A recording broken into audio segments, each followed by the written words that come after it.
Welcome to மாயா பஜார் நிர்மலா கஜேந்திரன். இன்றைக்கு நாம் பார்க்கும் ரெசிபி பீர்க்கங்காய் தக்காளி பச்சடி.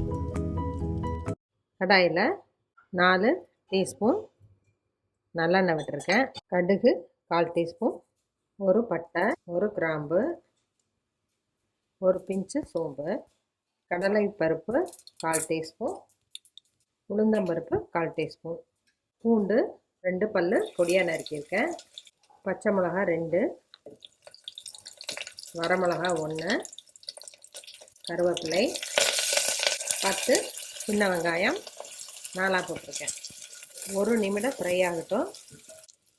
தக்காளி 3 பழம் கட் பண்ணி வச்சுருக்கேன், அதை போட்டுடலாம். இதுவும் 2 நிமிஷம் ஃப்ரை ஆகட்டும். நல்லா ஃப்ரை ஆயிடுச்சு. பீர்க்கங்காய் 2 தோல் சீவி கட் பண்ணி வச்சுருக்கேன், அதை போட்டுடலாம். இதுவும் 1 நிமிடம் ஃப்ரை ஆகட்டும். மஞ்சள் தூள் 1/4 டீஸ்பூன், சாம்பார் தூள் 1/2 டீஸ்பூன், தண்ணி 1 கப். மூடி போட்டு 5 மினிட்ஸ் வேகட்டும். இடையில ஒரு தடவை கிளறி விடுவோம். தண்ணி குறைஞ்சிருச்சு, காய் வெந்துருச்சு. காய் வெந்த வெட்டி தான் இந்த புளி போடணும்.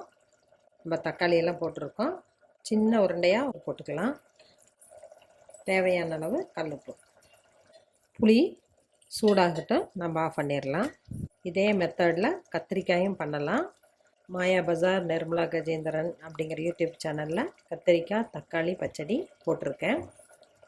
பருப்பு கடையிற மத்தில் கடைஞ்சி எடுத்துக்கலாம். கொஞ்சம் கொத்தமல்லி இலை கட் பண்ணி போட்டுக்கலாம். பீர்க்கங்காய் தக்காளி பச்சடி ரெடி ஆயிடுச்சு. இது சூடான சாதத்தில் நெய் விட்டு சாப்பிட்றப்ப குழந்தைகளுக்கு ரொம்ப பிடிக்கும். இட்லி, தோசை, சப்பாத்தி எல்லாத்துக்குமே காம்பினேஷன் நல்லாயிருக்கும். செஞ்சு பாருங்கள், சாப்பிட்டு பாருங்கள். பிடிச்சிருந்தா சப்ஸ்கிரைப் பண்ணுங்கள், ஷேர் பண்ணுங்கள். தேங்க்யூ.